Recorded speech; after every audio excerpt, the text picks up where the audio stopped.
18-point refocused, we now have it to within, I think it was 8th to 9th wave, and that's where it stands right now. Might be able to tune that up a little bit more, but that's still not bad. And what we had to do is basically make an 18-point cell for something that wasn't designed to take an 18-point cell. So we RTV points onto it, and I made silicone caulk, bathtub caulk.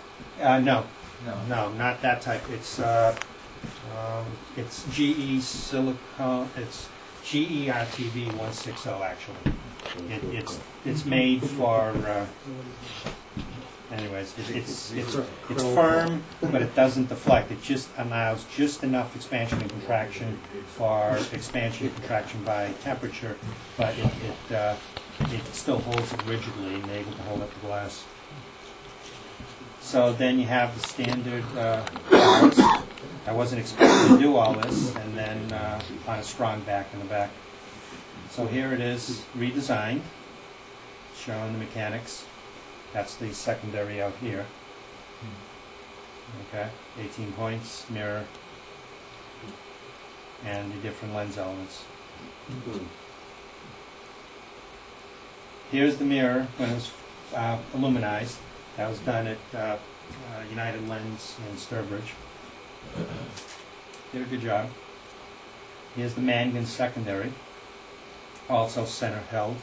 So no edge grippings on either of these, so there's no deflections from that, distortions I should say. You can see it's honest to God 10th wave flat. Just different milestones along the way. It's been a 3-year project. Here's the layout again. And just to give you an example, as I said, 546 parts were made. Just that central, just the parts to go from here to here, were 26. Okay, that alone was 2 months worth of work to make all these parts.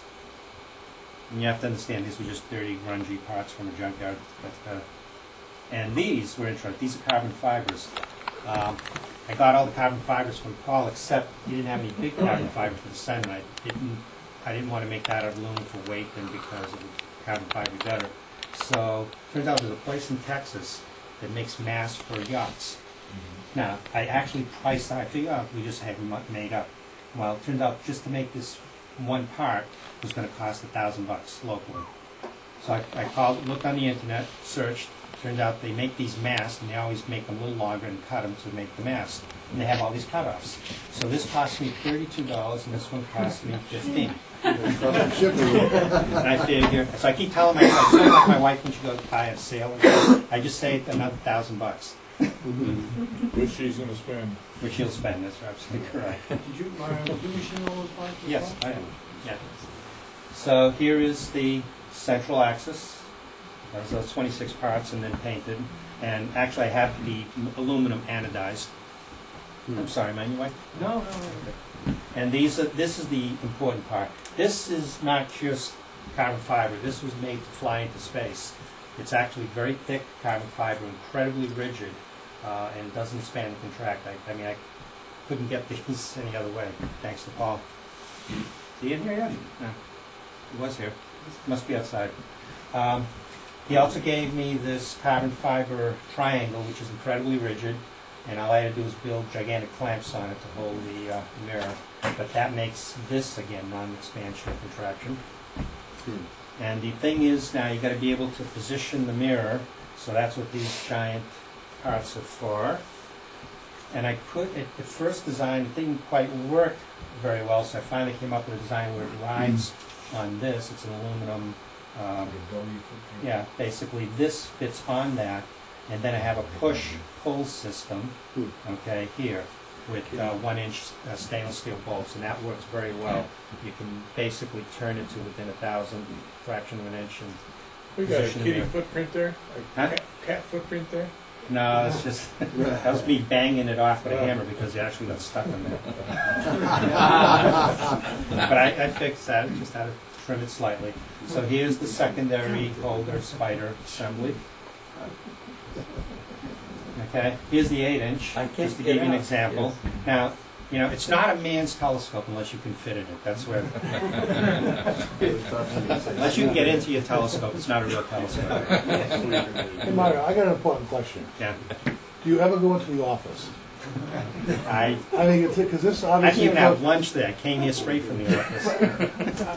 I mean, you showed the time frame. I'm joking a little bit, but you showed the time frame. But I mean, how many hours a night would you put into this project? An hour here, a couple of hours there. You know. Just get it done. It's important to you to find the time, right? I mean, this is over 3 years. Yeah. Okay, so here we are assembling.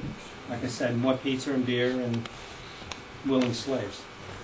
Basically, you just promise them they can look through a telescope and they'll do anything. It's great. So we got a lot of help because these parts end up being very heavy. When did you first look through this telescope?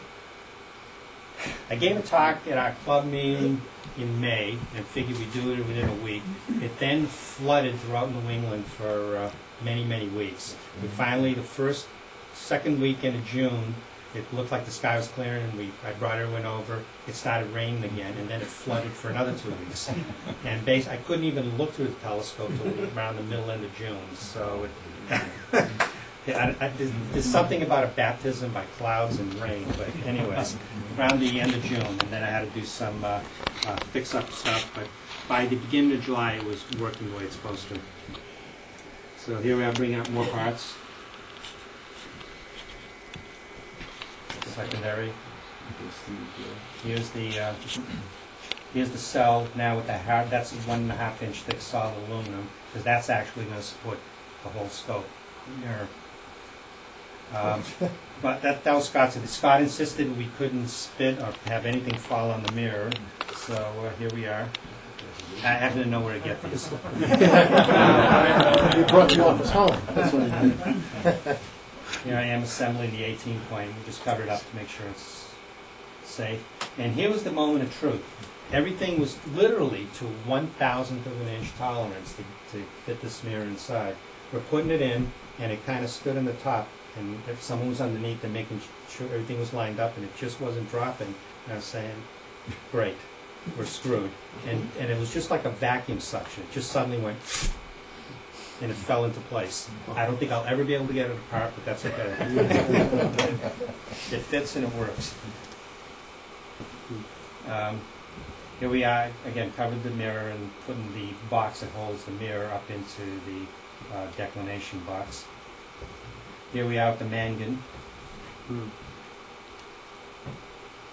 And Scott has an interesting tale. These are Invar rods, which he bought from Perk and Elmer when they went out of business. And apparently these were the same rods, because he has a huge set of them that were used on the Hubble. So it was nice to have that here. But he got it right this time. Hopefully we got it right. You're measuring the... He's measuring the distance from the primary to the secondary, just for the initial setup. And he has a micrometer screw in one end. But it was fun to use something that was used on the Hubble. Yeah. Especially where half the telescope came from satellite parts. So here's the mangan. It's incredibly reflective, as you can see. It's silver. Here are the lenses and the holders. Now, this is at an angle, so it looks like it's a mirror. You hold it up perpendicular and it disappears. It's absolute magic. It's 14 coats. It's unbelievable. And you know, it's kind of funny. I still don't understand. I mean, I have a physics background. That was my major, but this deals with the quantum physics property of how light interferes with each other, so it actually goes forward instead of reflecting back. I think the real physicist in the back should explain it. Here's looking up through. In fact, you're looking through 4 lenses right now. Does it look? I mean, you're looking through 4 lenses with this picture being taken, which is interesting.